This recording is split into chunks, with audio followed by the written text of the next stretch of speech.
Thank you for taking the time to watch this video.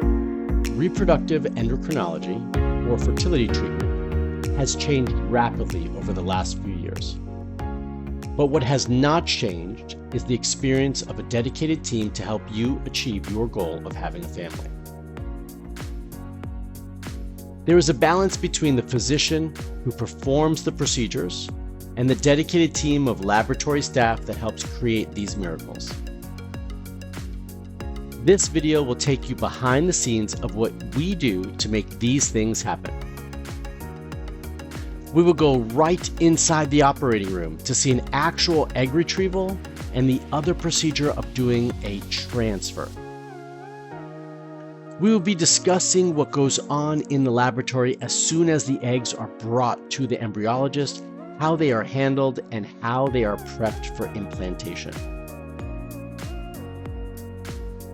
You see lots of videos talking about these procedures, but in this video, we're going to bring you inside and let you see firsthand how these procedures are done. Leading up to the retrieval is a closely monitored regimen of therapy with a dedicated team to assist you in helping you grow numerous healthy follicles. On retrieval day, you will come to the YourEggs facility, and the doctor will use ultrasound to find each one of the follicles and retrieve the eggs. A lab technician will go through everything collected and count out the eggs that have been retrieved. Here is a video of an actual egg retrieval in progress. I put the ultrasound probe in and I decide which ovary is the best to start with based on things like its position. In her case, I think the right ovary is perfect and that the image is such that I can see the entire ovary at once. And then you start right in the middle, and we're going into the first follicle now. And then you bring the sides of the ovaries to you, so you never have to go out to the sides. I like to move the needle a bit. I'm right in the center of the follicle, but I move the needle because that appears to improve the chance of retrieving an egg from that particular follicle. And so I can tell when it's empty, but so can the aspiration assistant. She can tell me when it's done. So in the vast majority of these, the egg is floating around in the black area because black on ultrasound is fluid. And so as you go into the follicle and you apply suction, then the ovary is drawn into the needle, which you can see in the middle of each follicle. Here at Gen 5, I actually work with 4 different women who do egg retrievals. And they each do different types of egg retrievals, and they're all really excellent. So we've already gotten multiple eggs. These are very good sized follicles. One of the keys is to make sure that the eggs do not get cold. And so she's holding it, keeping it warm, and then it goes into a heat block so the egg never gets cold. If the egg gets cold, then the fertilization rate and the eventual chance of success falls. Okay. One of the keys to doing these is to minimize the discomfort afterwards. And it's very rare to have any significant discomfort after an egg retrieval. You do everything gently, carefully. When you do it in an optimal way and you do it gently, it's rare to have discomfort afterwards. So you'll notice that I can see the edge of the ovary at all times. And that's very important because there are blood vessels and other things in the pelvis. And one needs to be very careful to avoid any problems with them. So this patient has a significant number of eggs. And as you can hear, the embryologist calls out when they find an egg. 12, 13, 14.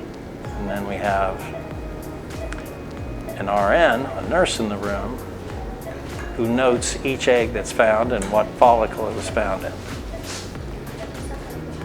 All right, let's look around and see how many more we have. Several over here, look very nice. Perfect.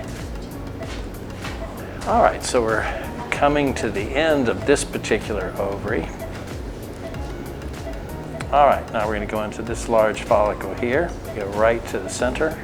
Again, we can see the edge of the ovaries. We can see everything we need to see right here, so it's done in a very safe way.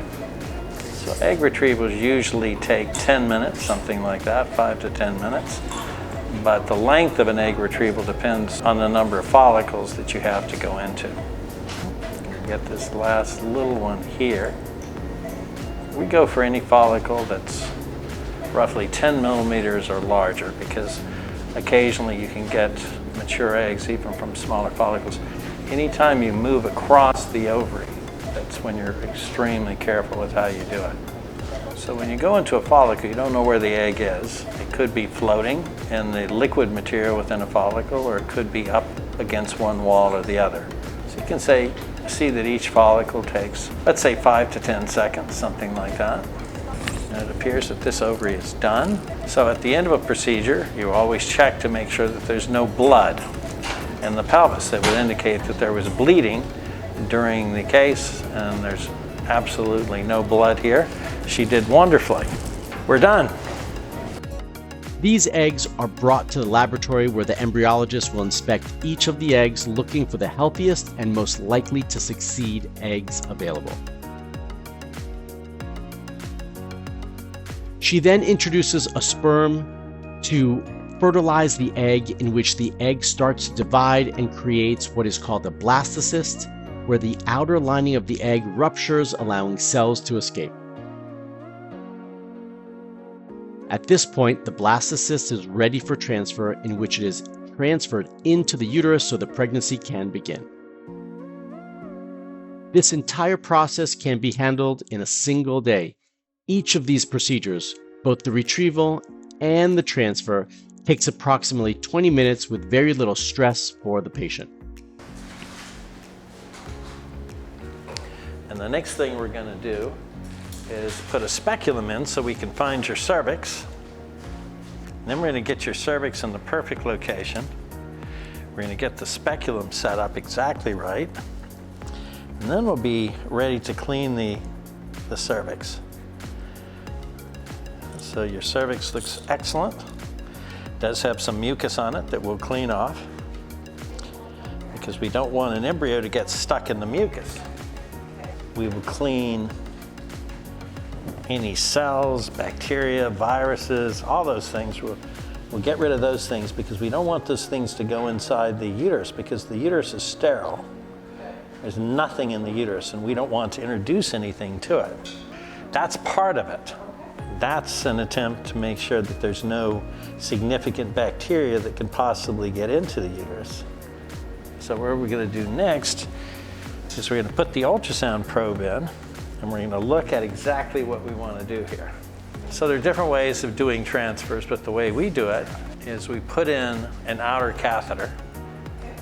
We make sure it's in the right position. Then the inner catheter with the embryo in it is brought in. We pass it through the outer catheter into the uterine cavity, and we can see that on the ultrasound. We get it in the right position, then we release it. Aiden and I have already gone through the details. We know exactly where it is that we want to go. We know how we're going to hold the uterus so that it's in an ideal position to easily allow the transfer. With the catheter? Okay, excellent. All right, so now I have the catheter, and I'm shaping the catheter to the same shape that the inside of your uterus has, because I want it to go in smoothly. I don't want it to touch the walls. I don't want it to injure the walls in any way. So we make it exactly the same shape, and then we pass it through. And I can tell based on resistance if I'm not in a perfect spot, and if I'm not there, I'll make changes to make sure that I am where I need to be. There's the catheter. I don't know if you can see it there. It's got a bright white. Move it down a little bit. Again, checking to see where we want to end up. Okay, I like that position. All right, Aiden, go ahead and grab it. Okay, tell her I'm ready. So right now, the embryologist is actually loading the embryo into the inner catheter. When she comes in, I'll take the end of it and I will place it in my outer catheter. She and I have been doing this for many, many years, so we know exactly what the other person does, which is perfect. And she's coming in now with that inner catheter.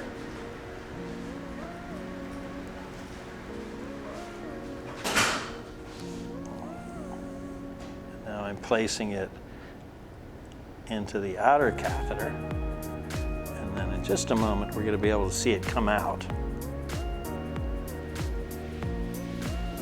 It should be coming out about right now, and it is. Okay, beautiful. You see those two white stripes there? The embryo is right between those two. And you'll be able to see that better in just a moment. So I wait to make sure that it's in the right position, and it is now. And then I remove the catheter.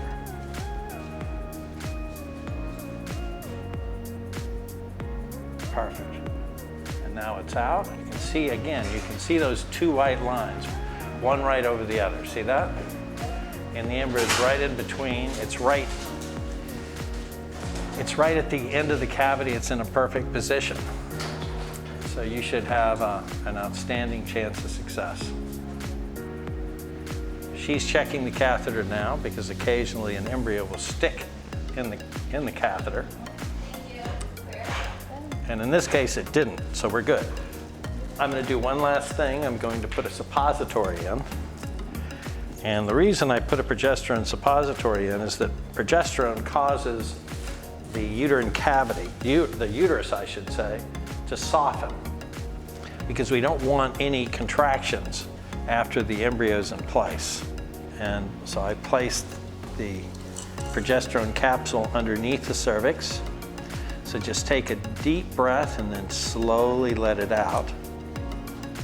I want to make sure it stays in place, and it did. Perfect.